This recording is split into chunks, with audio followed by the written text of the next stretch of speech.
Welcome back to the Protean Pavilion. It is thrilling that we are starting the very first Fireside chat for the 2025 edition of Global FinTech Fest here at the Protean Pavilion. As digital ecosystems grow more complex, the need for secure, intelligent, and trusted infrastructure has never been greater. To take us through an interesting conversation around the next frontier, cloud, AI, and quantum encryption, let us begin with heavy firepower. We are deeply honored to have with us Lieutenant General M. Unnikrishnan Nair, PVSM, AVSM, SM, retired, one of India's most respected leaders in the cyber and communication technologies. In his distinguished 40-year career with the Indian Army, General Nair has served in key operational and strategic roles across the country. He's been instrumental in shaping India's cyber and telecom capabilities. Some of the interesting projects include as Signal Officer in Chief to serving as India's National Cybersecurity Coordinator at the National Security Council Secretariat. He's played a pivotal role in initiatives like India's Defense Cyber Agency, the National Quantum Mission, and the National Security Directive on Telecom, ensuring that technology and national security move hand in hand. Please come with me to welcome Lieutenant General Nair. Pleasure having you, sir. Joining him is Mr. Nilesh Dande, founder and CEO of Fortytwo Labs, a deep tech innovator pioneering in quantum safe cybersecurity solutions that protect critical national and enterprise assets from emerging digital threats. And along with them, we have Mr. Rakesh Dosi, who represents the business side or the business perspective of a digital public infrastructure organization, Protean. So over to you, sir. The conversation is open. Thank you so much. Am I audible? A very warm welcome and good afternoon to all of you. It is my pleasure and a lot of gratitude, Lieutenant General Mr. Oni being here with us, sharing his knowledge on cybersecurity, how the landscape is going to change the way it is changing, and especially with the evolving landscape of quantum coming in and the possible threats that the existing crypto and also in terms of the PKI methodologies that it uses today, those challenges that come in the forefront, and with Nilesh being here, who's been the forefront in terms of the design of the quantum data vault as a service environment and how it brings in. So this is the context in terms of going deeper in terms of how the future waits for us very eagerly to hear back. So let me put my first question to you, sir. You've been witnessing the entire landscape evolving for more than decades in terms of how it is going through, especially on the cybersecurity space and those elements. How do you foresee the space evolving further and quantum taking that place now? And of course, it's actually now with the kind of challenges and the compute power available. How do you foresee and how are things going to change? Thank you, Rakesh, and it's wonderful that I could actually come here today and be part of this, chat. Nilesh, extremely grateful to you for calling me. For the audience here, the small limited audience here, I come from an army background, 39 years, and I'm sure you understand the importance. We understand the importance of securing our data. I think we are probably the pioneers in securing data even before the financial sector got into it.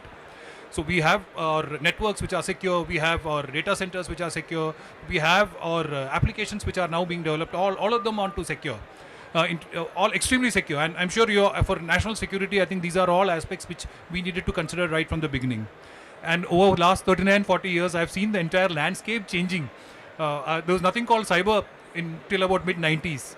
And slowly, the networks came into existence, and that's when we started working on this particular domain. And now the technology landscape is changing so fast, Rakesh, that it's very difficult for us, even in the armed forces, to catch up with this ecosystem. And so, what we did was probably the first quantum lab in the country was established in the armed forces. So it came up in 2021 in our Military College of Telecommunication Engineering. So we established a quantum lab there, and we started having our officers and men trained on small projects to work on quantum. So the TIFR here had started some research. So we took it a little forward and established a lab. And that's when we went into seeing how our data in storage, transit, all of them can be protected. So that's something which we worked on. Now the AI is one thing which is completely changing the landscape even further. So we also have centers of excellence which we have looked at, and luckily for us in the armed forces, we have networks which are not connected. That is, they are physically segregated from the public networks. So to that extent, it provides us with some semblance of security, though I don't say it's the ideal way, but it gives you little better sense of security. And we have our own dedicated data centers, and we don't use any public premise for storage of our data. And we also have secure networks which are independent of the public networks. So that's how we secure our data. But notwithstanding that, with the supply chain ecosystem has vulnerabilities which can actually transpose onto our networks too. So these are challenges which we face, and so we are attempting to look at supply chain from a point of view of having equipments, hardware, software coming from trusted sources. And we also look at companies like you, and I know that you're all involved in financial, into the fintech sector, into the BFSI sectors. I think it is time that we require a lot of public-private collaboration into the military aspects too. That's where we look towards you. And if we don't have that collaboration with companies like yours, I think we will be left out. The landscape changes so fast, and that's when I got connected to Nilesh sometime back, about 10 years back, and we started securing our. We need still dependence on public networks for communicating with outside agencies, which are not on our secure network. So that's where when we got associated. So it's a challenge, but I'm sure the armed forces will be up to it. Fantastic, sir. Thank you for sharing that perspective. Let me ask one more question to you. Yeah. How fintech and the financial industry would, in your view, evolve to ensure that all the cybersecurity aspects and the threats, especially with the amount of data, both in terms of, and you rightly said, storage in transit and the transactions that happen, how does this evolving framework should fintech and financial industry apply these into their operations strategy, and how will they get benefited? All right. Now, in my previous assignment as a National Cybersecurity Coordinator, we are looking at policy frameworks to see how our entire national data, you are aware of the DPDP Act coming up, the rules will get promulgated very shortly. Now, the aspect of public-private collaboration which I mentioned, I think it reaches to, it needs to be adopted by the fintech industry too. And without public-private collaboration, and there's one more aspect which we generally forget, is the users. The user segment needs to be aware of the criticalities which are there. Now we have a population, large population, in fact the largest in the world, and we use data, we use our UPI platform. I think it's the largest, the payment gateway today in the world, and we have the largest digital public infrastructure too. So for the fintech industry, I think private-public collaboration is one essential aspect which needs to be looked at. Second, you need to be always forward-looking. You need to look at what are the threats which are going to come up in future, and that's where again you require collaboration with academia. You need to have R&D projects which are there, and the third aspect is the regulators. Now the regulators also need to be up and about at looking at what are the threats, what are the opportunities, and can they support the fintech industry to look at the future emerging threats. That's something which they need to look, and I think the only way we can protect our entire ecosystem is to be proactive and look at predictive utilization of technology, or in terms of AI, can we do predictive analysis, proactive detection of threats, etc. That's the way we need to look at in the fintech sector. Your impact on public is going to be very severe, and I think that's where the entire landscape needs to be absolutely proactive. Absolutely, and just to add to that, and you actually paved the path for us. We being the pioneer of in the DPI space, right from the early guardrails that we created for the aspects of DPDP consent management frameworks that we actually are evolving along with it and preparing for. I'm sure there's a lot of value with your suggestions that we together with Nilesh would be able to build and add to the entire framework. Thank you so much. Nilesh, with that perspective that Sir has created, I think the next question either would make it easier or a little more complex for you. And since you've been involved very deeply in terms of designing the quantum space, safe encryption as a service on the quantum side of it, could you share some of the core challenges that you are going to solve and we together would be solving for the industry? Sure. First of all, I feel really privileged to share a stage with both of you, and especially Sir. He has been a mentor, advisor, as well as basically a customer as well, right? See, from the vision perspective, as he has mentioned, the vision to actually build a quantum secure system, okay, that's actually, I give a whole credit to him, because the first job that we got from Indian Defense, this is back in 2016, where nobody was even talking about quantum computing and the threats from that. At that point of time, he brought a thought process saying, can we build a quantum secure messaging for our intelligence forces, which are our defense forces that are out there, okay? Now with that, the kind of challenges that the industry currently facing is primarily, see, at the end of the day, first let's understand why do they say that with the advent of a quantum computer, the traditional security will break down, okay? Because the traditional security is based on a certain mathematical principles, and those mathematical primitives that are getting used into current security world, okay, which is getting used into SSL and PKI, those itself are at threat.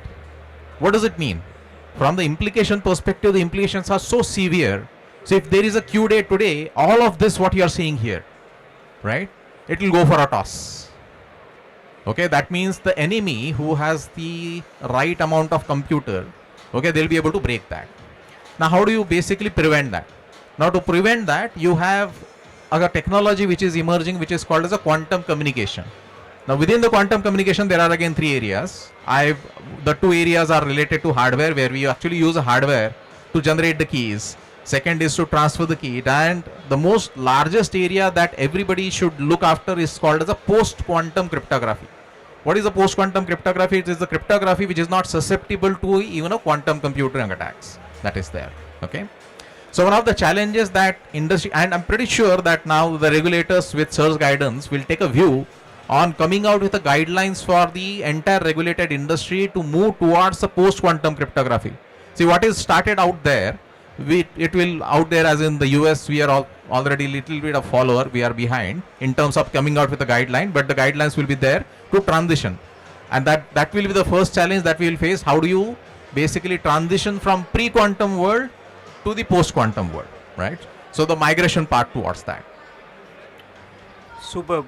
So from pre to the post-quantum world, also explain us how do we differentiate on the design that you have created from a product perspective, and how do the onboarding finance industry will get benefited in the long run? Sure. So I'll just take a cue from again what Sir has said earlier, right?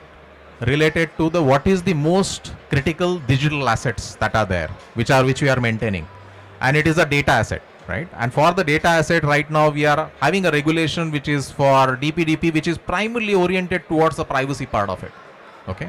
Imagine a world that this itself is at a threat. That means from the data asset perspective, how do you kind of protect your data asset with the right set of technology? And that's where again the post-quantum cryptography kind of comes to the savior. If you have a right set of algorithms which is protecting your data, okay, and so there are basically three kinds of data that we typically use, right? One is the data in motion, the data at rest, and the data in process. So when we think about a data architecture, you actually have to think about all these three aspects, right? So data in motion, data at rest, and data in the process part of it. And for all these three things, you can actually design the workflow. So now from our perspective, the way that we have designed, the Protean and Fortytwo Labs have designed the data security solution, one of the most painful thing to manage or secure the data is about how do I basically maintain and manage the keys, and how do I make sure I hand over the key to the right party so that no third party, unintended party, can be a recipient of that. So the beauty of the solutions that that has evolved is based on our post-quantum cryptographic algorithms and the platform, we together have been able to basically solve the most niggling problem of the industry of having to secure the data, what we call as an identity bound encryption. What is an identity bound encryption? Only to the right set of user the data will be exposed, the intended recipient part of it, and plus there is no requirement of doing any kind of a key management part of it there. Okay. Superb. So very well explained in terms of a keyless perspective of how the cryptographic to the post-quantum world evolves. So coming to you as we launch together the Protean cloud and we integrated on the quantum safe encryption as a service. What would your advice to us in terms of going together? You also spoke about the private-public partnerships. Yes. If you could elaborate on some of the other advices, especially from a BFSI and the FinTech industry benefiting also from an overall scenario. Rakesh, I mentioned to you that you hold the key to the security of the nation. You understand that you are protecting the national asset that is our population today. So any small vulnerability which can impact on our citizens is going to be a grave challenge to the nation. So that's where I would request that you as an entity need to be always alert, agile, and you to be forward looking. And this is not possible unless you have collaboration and you need to work together with each and every entity which is actually working, including even the government. So this is something which we need to work on. Two, you need to understand that the ecosystem changes so fast, especially with the AI coming in. There are software challenges. There are threats which are manifesting based on AI-driven malwares created, etc. So, how are you going to secure this large ecosystem is something which you need to be constantly at it. I, as as person with so much of experience, always believe that there's nothing called perfect cybersecurity. So you need to be appended. You need to have layers over layers, like the quantum layer, which he mentioned about a quantum safe layer, is one such method, and you need to be inventing and reinventing every time. So that's where the challenge lies with the fintech industry primarily. And so in terms of the experimentation that you talked about, how would that experimentation, while we're talking about quantum compute coming in, is it the time has come fully that the experimentation should begin on a large scale for both the regulators and the institutions, plus today, of course the enterprises? So today there are challenges in terms of, there are claims that quantum computers are already in use. So I'm sure you have heard of harvesting data and then storing it and then utilizing it when a quantum computer comes in.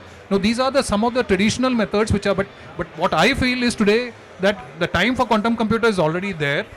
We need to be prepared and you need to work on it. Now there's one challenge which I will actually speak in the next forum also, is that we don't have any evaluation methodology when you say quantum safe. How safe are you? That's something which we have no visibility today.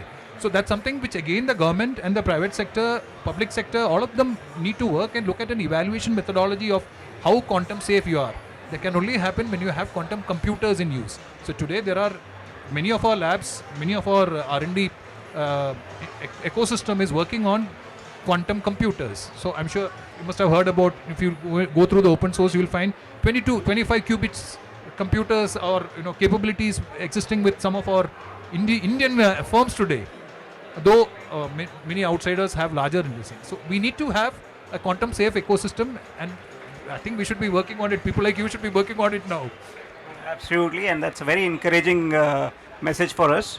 One last message, so both of you, on the experimentation side, and of course, we're working together for some time and wanting to also, bring these statistics and aspects in terms of influencing on the policy side of it. So a message for us and for the audience in terms of the path that lies ahead, and how do we take it forward? The quantum threats are always is a reality. We need to work on it. The government has already created Department of Science and Technologies. In fact, I think right now they are having a session on quantum safe methods. Now the R&D projects which are there need to be utilized.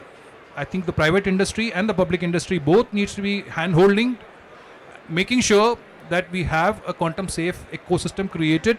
And I think that's the way we need to work on, especially for the BFSI, which is going to impact on every citizen. And I think it is time that we work together, and we need to take it forward.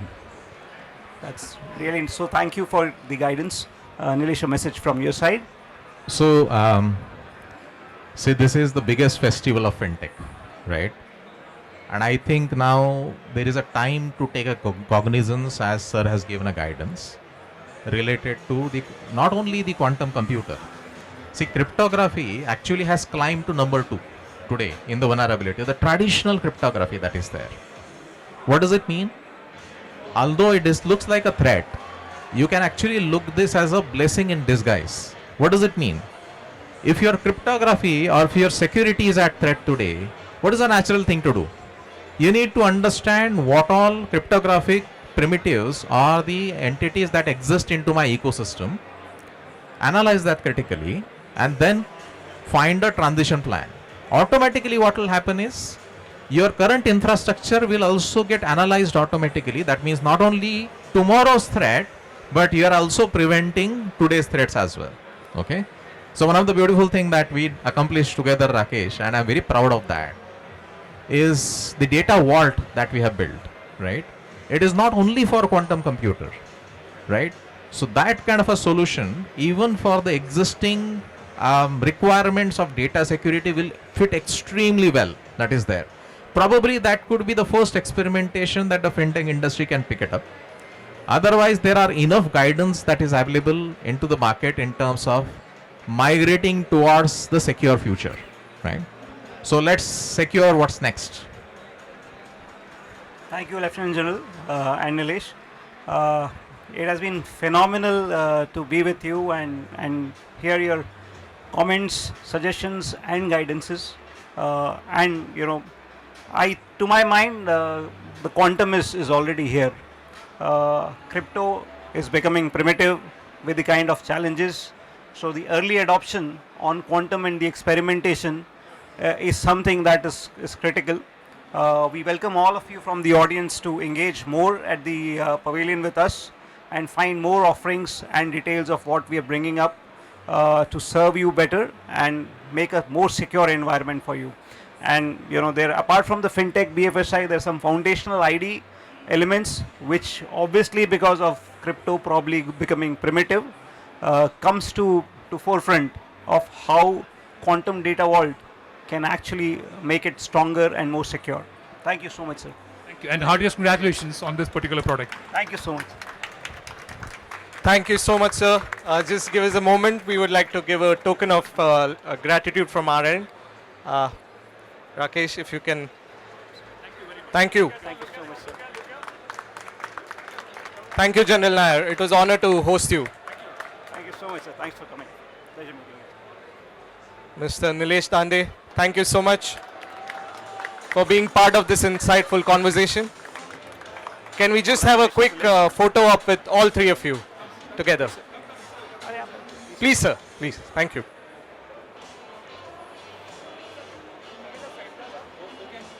Sign? Idhar aa jaओ.